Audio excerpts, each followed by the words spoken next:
Hello there, welcome to the Saroy channel. How are you doing today? I hope you're doing exceedingly well.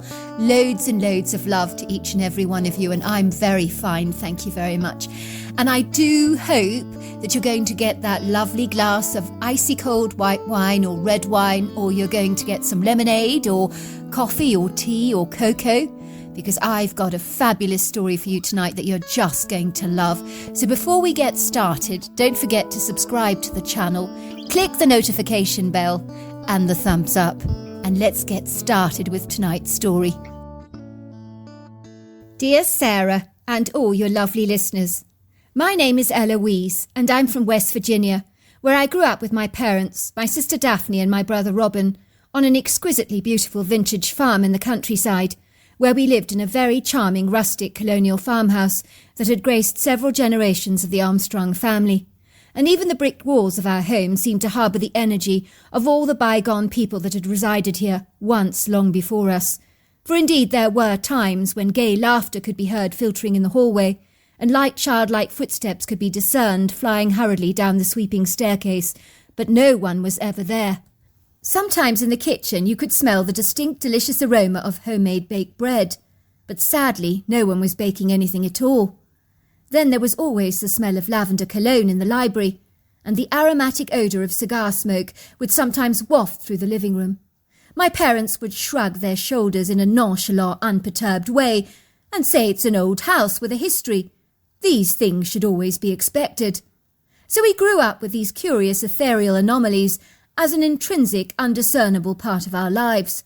So for us to experience something outer-worldly was as normal as brushing our teeth. Suffice to say, that did not interfere in our lives in an offensive or even disturbing way. It just was part of the quintessential, rather charming, happy energy of living in an older home that basked in the glory of its vibrant, rich history, rather like a lizard sunning itself gloriously on a rock. It just was. And that was all there was to it.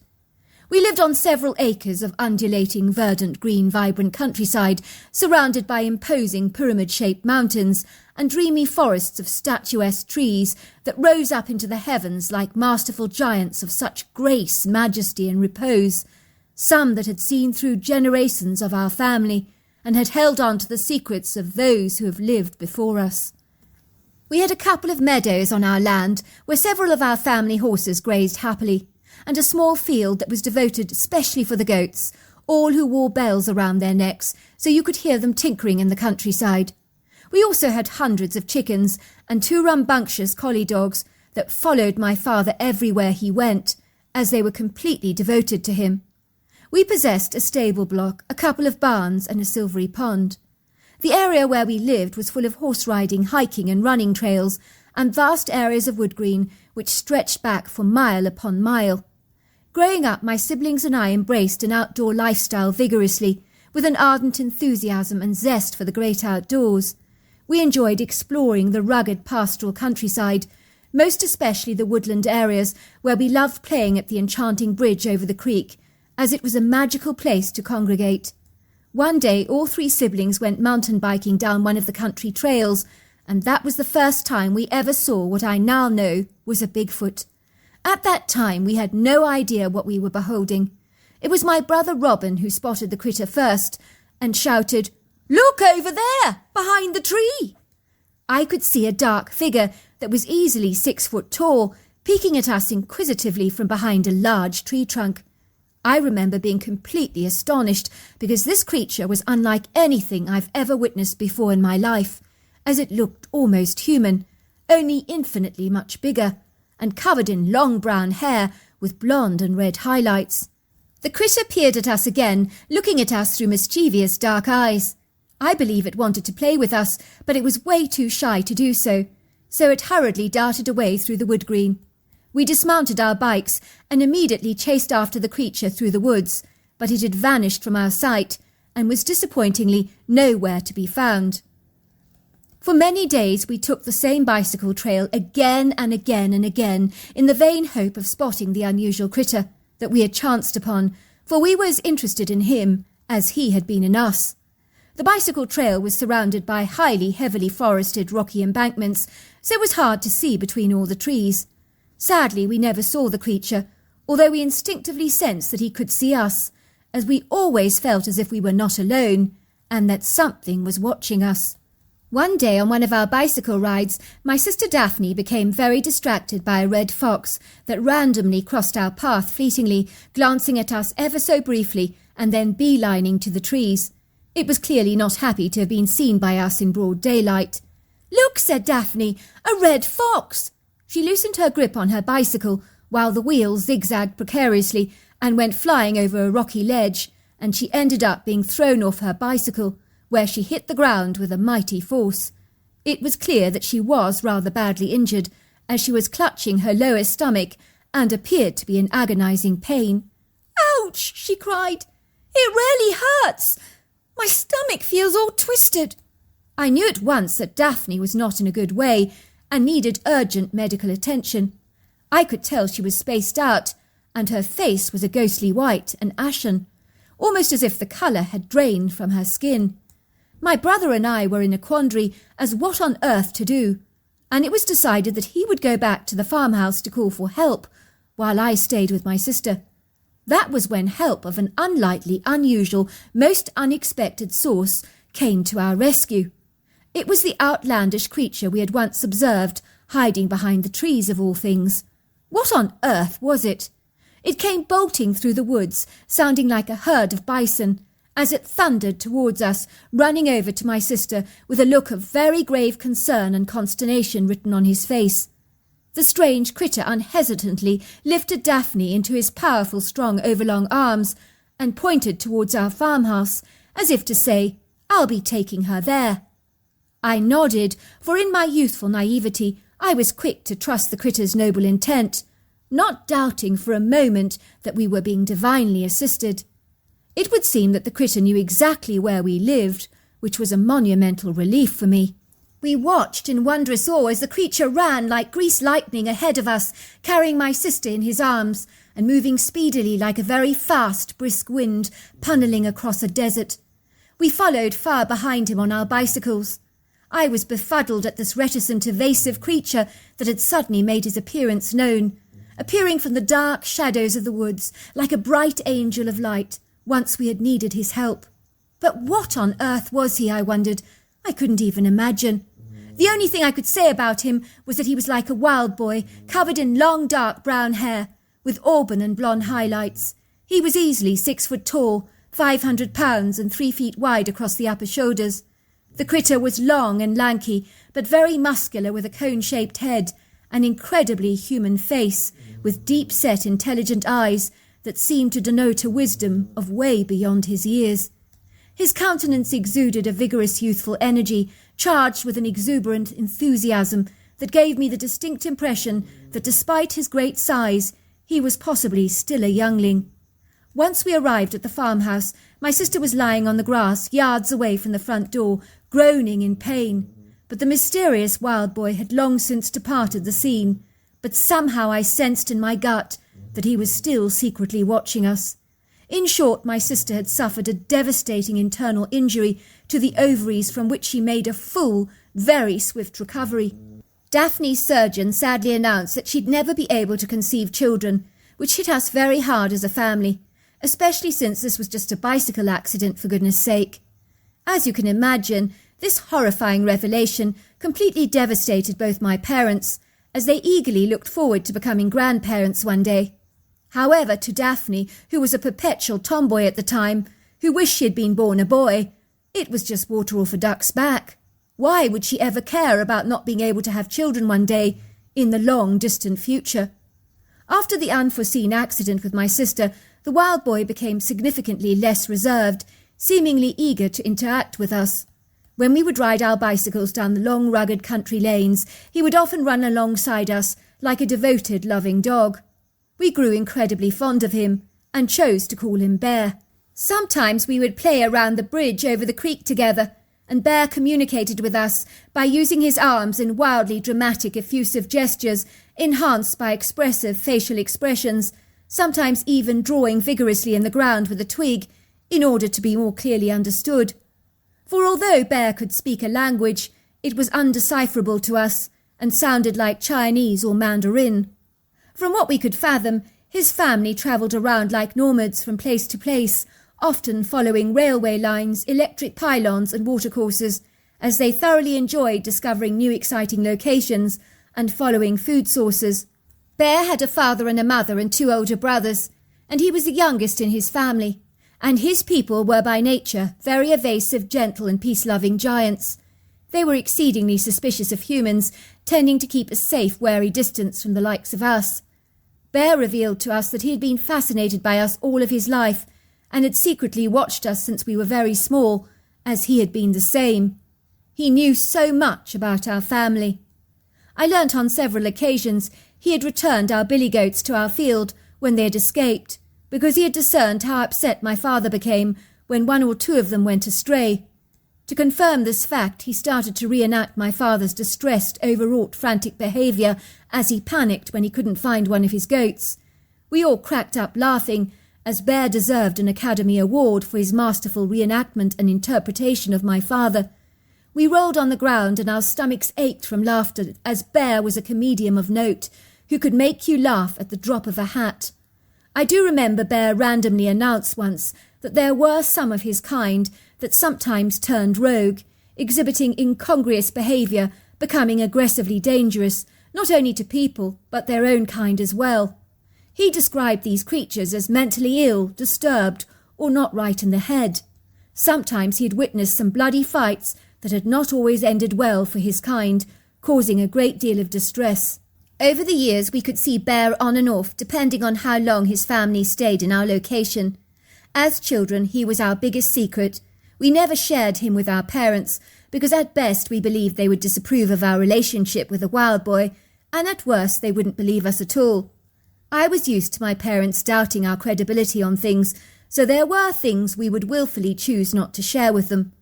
On one occasion, my sister and I had seen a woman that looked alarmingly like her, in her facial appearance, that is. The woman was walking across our courtyard, wearing 1800s clothes. I discerned she was attired in a magnificent blue gown that was so glamorously ornate. She looked like she belonged in a ballroom of all places. For a moment she stopped very still and looked directly at us, appearing rather caught off guard, as if she hadn't quite expected to see us. All of a sudden her image just faded, becoming more and more translucent, until she was gone completely from our sight. As it was a spurious sighting that we had observed during the day, when we excitedly told my mother about the apparition that we had discerned, she doubted our account, most especially because she didn't believe ghosts could be seen during the day. That was until she saw the apparition for herself, when she was outside in the yard hanging washing on the line. My mother was so astonished by what she was beholding that she fainted from the shock. We literally had to bring her round with smelling salts. She looked at us with eyes as wide as saucers and said, "I've just seen a ghost in the middle of the day." Over the years there have been lots of sightings of this mysterious woman on our farm. Even guests who visited us claimed to have seen a beautiful woman in an exquisitely elegant blue gown crossing their path, who they falsely assumed was Daphne dressed to the nines for a fancy dress ball. They would see her quite often whilst driving down our driveway to the house. We called her the Blue Lady. Who she was and what she was doing on our land, I'm not certain, but it is likely she may indeed have been an ancient relative of ours, and her startling, uncanny resemblance to my sister Daphne almost confirms this likelihood. My mother once joked that if Daphne wore the same dress, she could be mistaken for the ghost. Fast forward to when all my siblings had finally grown up, and we were married, and my sister Daphne moved to Florida with her lovely husband, and my brother was living in the local area, where he managed another farm. I was still living on the family farm, as my husband Mark was desirous to help my father manage the land and the abundant, thriving hay crop, so we bought the neighbouring farm to enhance the profits of our business. We lived together as an extended family, sharing the large colonial farmhouse together. I was exceedingly happy about this arrangement because I loved living on our family farm and couldn't imagine living anywhere else in the entire world.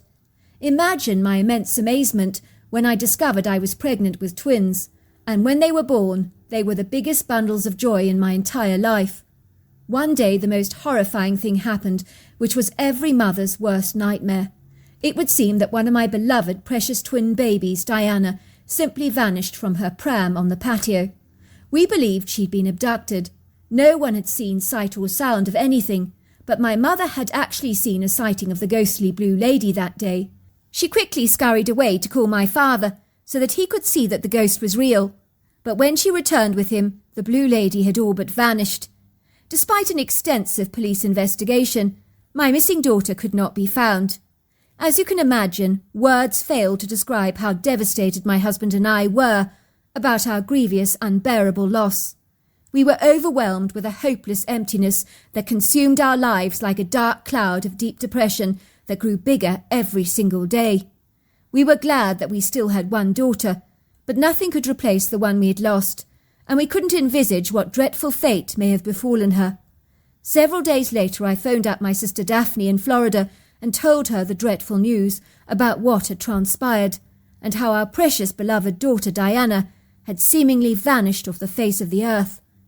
"Oh, that's awful," she said. "You've lost your baby. But at least you still have one left. You must be very happy about that," she said, as if she was talking about a packet of cookies that could so easily be replaced. She then randomly piped, "I think I might know what has happened to your baby." "Really?" I said. "What happened to my baby Daphne then?" When my sister spoke like this, I instinctively sensed something was up, and a knowing chill went up my spine, and my blood turned as cold as ice. Daphne continued, "I was thinking that maybe one of Bear's relatives might have pinched her, one of those wild people in the woods." "Why would they do that, Daphne? Why would one of Bear's relatives abduct my baby?" "Well, maybe one of them wanted a human child, especially if they couldn't have kids of their own." "Daphne," I said, "don't play games with me.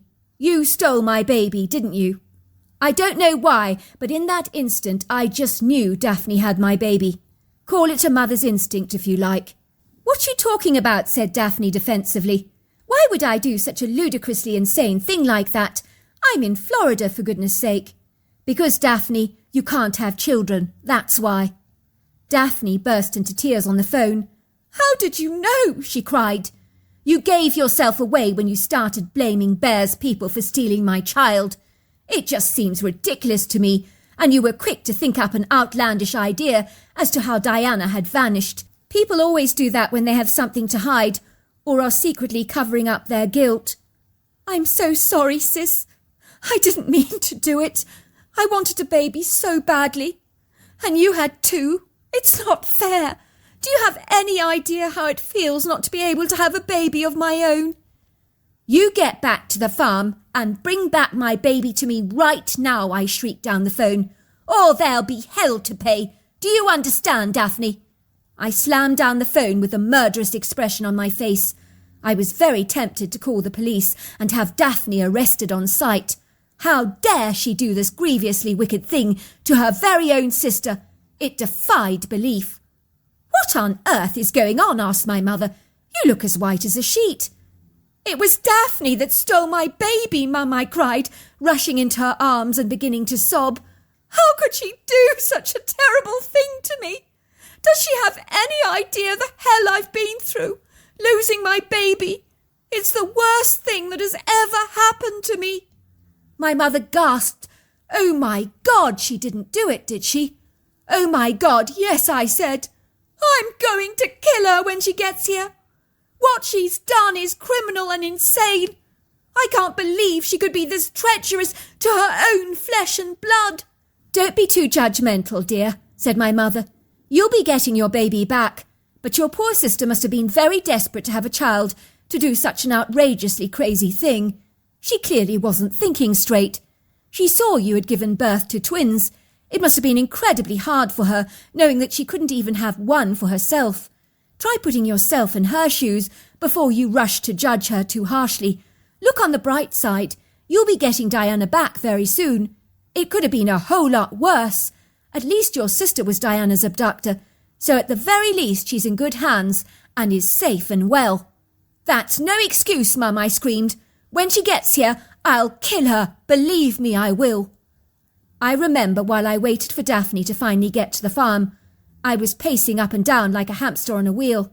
My heart was thumping violently in my chest, and the rage I felt was so poignant I could almost taste it in the back of my throat. I wanted to throw all the china around the house and punch someone's lights out. I truly believe I became like a rabid dog foaming at the mouth, as my fury was insatiable. My husband surprised me by being very calm and centred. "You need to forgive Daphne, sweetheart," he piped. "We're getting little Diana back. Is that not what counts? Please don't have a large tantrum when your sister gets here. And don't be mean to her." "Don't be mean to Daphne," I said. "Mark, are you living in the Twilight Zone? She stole our daughter." "We're getting her back, sweetheart," piped Mike, looking at me frustrated. I was going to make my sister pay for what she'd done, but when she did finally arrive at the farmhouse, I grabbed my baby from her and began to sob inconsolably. I was so thrilled to see Diana again. I could see how beautiful she was, and she was oblivious to the little adventure she'd been on. I replaced her into the pram next to her baby sister, and they looked so similar I could hardly tell them apart. I then turned to my sister and screamed, "How could you do this to me? Do you have any idea what you've put me through?" My sister began to sob, and I surprised myself when I took her into my arms, and we embraced, and all my anger subsided in an instant and evaporated as swiftly as the steam from a kettle. I was to learn from Daphne that she had cunningly dressed up in an 1800s blue dress as the ghost of the Blue Lady, in case anyone had seen her, which I thought was rather ingenious, I must say, even in light of the circumstances. My mother had actually seen Daphne that day, falsely assuming her to be the ghost of the Blue Lady. My sister had taken my baby back to Florida, but her husband did not know what she'd done, for he was out of the country for an entire month. I gather she hadn't worked out exactly what she was going to say to him about the new addition to their lives. To cut a long story short, you might be surprised to learn that I completely forgave Daphne for abducting my daughter, as she was my sister after all, and I really loved her.